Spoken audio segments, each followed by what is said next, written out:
Today we are going to solve illustration number 4. Last time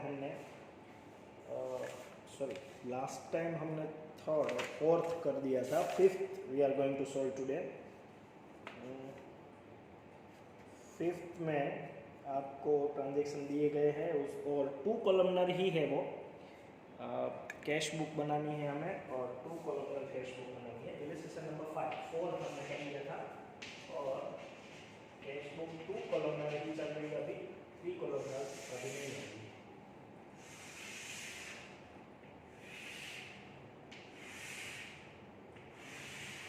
थोड़ी ज़्यादा है लेकिन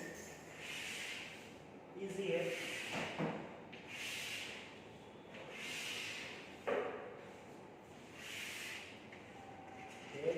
रिसिप्ट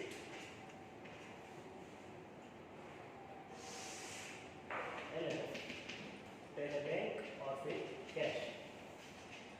डेट पेमेंट बैंक और कैश. रिसिप्ट साइड और पेमेंट साइड 2 कॉलम रखी है हमने.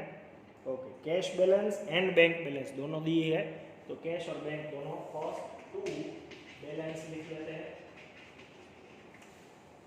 बैंक में 14,500 और कैश में 1,000. हम रिसिप्ट साइड ही लिखते हैं. Again first received advances by cheque. तो चेक से हमें इनकम हुई है. इनकम हम डेबिट साइड लिखेंगे. First 2 advances. नाम नहीं दिया गया है इसलिए हम भी एडवांस लिखते हैं. बाय चेक है 60,000 का तो बैंक में लिखेंगे. Second withdraw from bank. Bank में से विड्रॉ किया है. ये कॉन्ट्रा एंट्री है. बैंक में से विड्रॉ किया तो बैंक में से एक्सपेंस होगा. तो बाय कैश बैंक की कॉलम में 10,000 और वही कैश बैंक में कैश ऑफिस में आ गई तो कैश में इनकम के तौर पर लिखेंगे. ये कॉन्ट्रा एंट्री है मतलब यहाँ पे एलएफ में सी लिखेंगे. कॉन्ट्रा एंट्री 2 ही है. विड्रॉ फ्रॉम बैंक और deposited in bank. Third purchase goods from Amit for 13,000 and paid by cheque 12,500 in settlement. तो हमने जितने पे किए उतने ही लिखने हैं. थर्ड बाय परचेज और जितने पे किए उतने लिखने हैं. 12,500 चेक से पे किए इसलिए बैंक में लिखते हैं. Okay. Fourth paid wages for constructing cycle stand 2,500. हमने वेजेस पे किया है तो वो भी क्रेडिट साइड ही आएगा. और इसमें हम लिखेंगे बाय बिल्डिंग क्योंकि हमने कुछ कंस्ट्रक्शन किया है. जो भी हो साइकिल स्टैंड हो या फिर कुछ भी. प्रीमाइसिस भी लिख सकते हैं. कंपाउंड भी लिख सकते हैं. बिल्डिंग इजी रहेगा. 2,500 कैश में पे किया है. Fifth received from Mohan a check of 9,800 against dues of 10,000 in settlement of his account. Okay. Received किया है हमने तो हम डेबिट लिखेंगे. Fifth to Mohan account. Cheque लिया है इसलिए हम बैंक में लिखेंगे. 9,800 का चेक है तो वही लिखेंगे. 8 Mohan's check deposited in bank. तो यहाँ पे हम चेक्स इन हैंड करके लिख सकते हैं.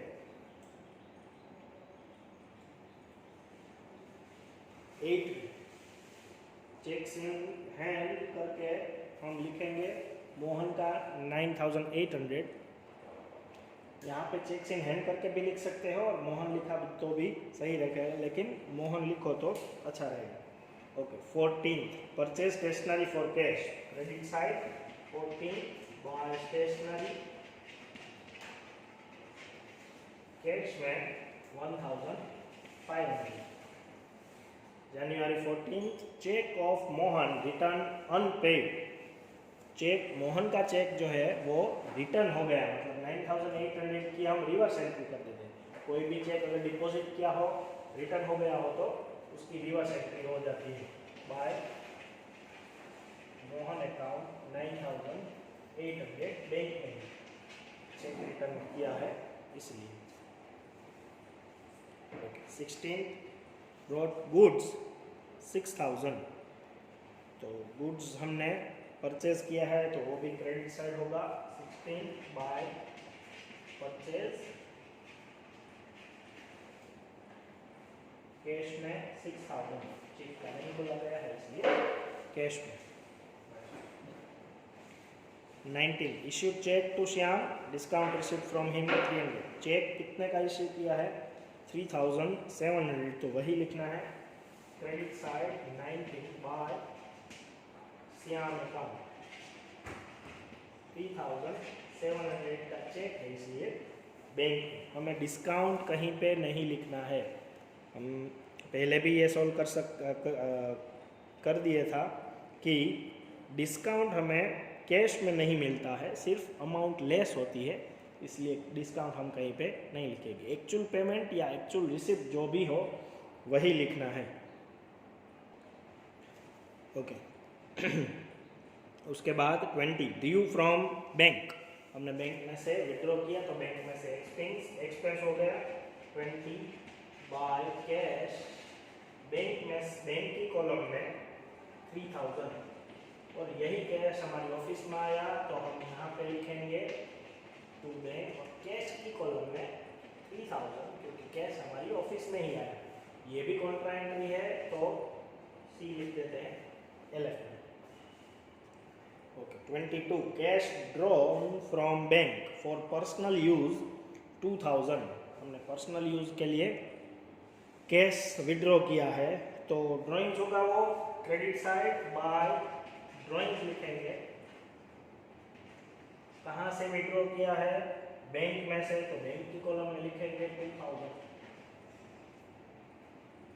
Okay 22 again cheque issued to Shyam return unpaid. Okay हमने चेक इश्यू किया था 3700 का, वो रिटर्न आया तो वो रिटर्न हम यहाँ पे लिखेंगे 22 में टू श्याम, रिवर्स एंट्री करनी है जो भी चेक रिटर्न आया वो बैंक में 3700। 24 कैश सेल्स 1700, हमने सेल किया है तो हमारी इनकम होगी 24 टू सेल्स 1700, कैश में है इसलिए कैश की कॉलम में।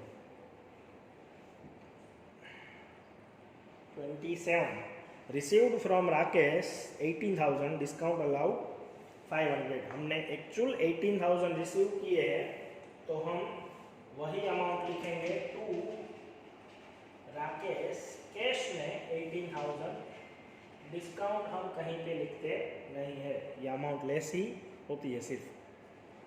28 डिपॉजिटेड कैश इन बैंक, हमने कैश डिपॉजिट किया है बैंक में तो बैंक में इनकम होगी टू कैश, बैंक की कॉलम में इनकम साइड मतलब debit side 15000।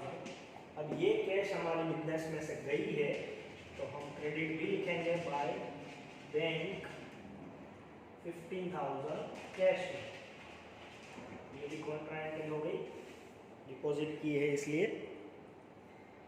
Okay 28 issued cheque for cash purchase, हमने परचेज के सामने कैश इश्यू किया है तो हम क्रेडिट करेंगे बाय परचेज 2000, इश्यू चेक है इसलिए बैंक में लिखेंगे 2000। 30 पेड रेंट बाय चेक, हमने रेंट पे किया है तो क्रेडिट करेंगे बाय रेंट, कैश में पे किया है, सॉरी चेक में पे किया है इसलिए बैंक में लिखेंगे 2000। अभी चेक से पेमेंट हो रहा है इसलिए हम बैंक में लिखेंगे। ओके अब आपको दोनों क्लोज करना है, सिर्फ बैंक की और कैश की दोनों की साइड, डेबिट साइड की टोटल ज़्यादा आ रही है 33,700 और यहाँ पे है 1,03,000। दोनों टोटल यहाँ पे लिख देते हैं हम 33,700 और 1,03,000। इसमें से ये दो सारी एंट्री माइनस करेंगे। 33,700 में से ये एंट्री माइनस करो तो 8,700 आएगी। 1,03,000 में से ये सारी बैलेंस माइनस करो तो 58,000 आएगा। और यहाँ पे लिखेंगे 31 लास्ट डेट मंथ की और by balance. Okay, clear? Cash book है, इजी है सारा, सिर्फ रिसिप्ट्स और पेमेंट याद रखना है आपको। इसकी प्रैक्टिस कर लेना, एक्सरसाइज के भी सम साथ में सॉल्व करते जाना।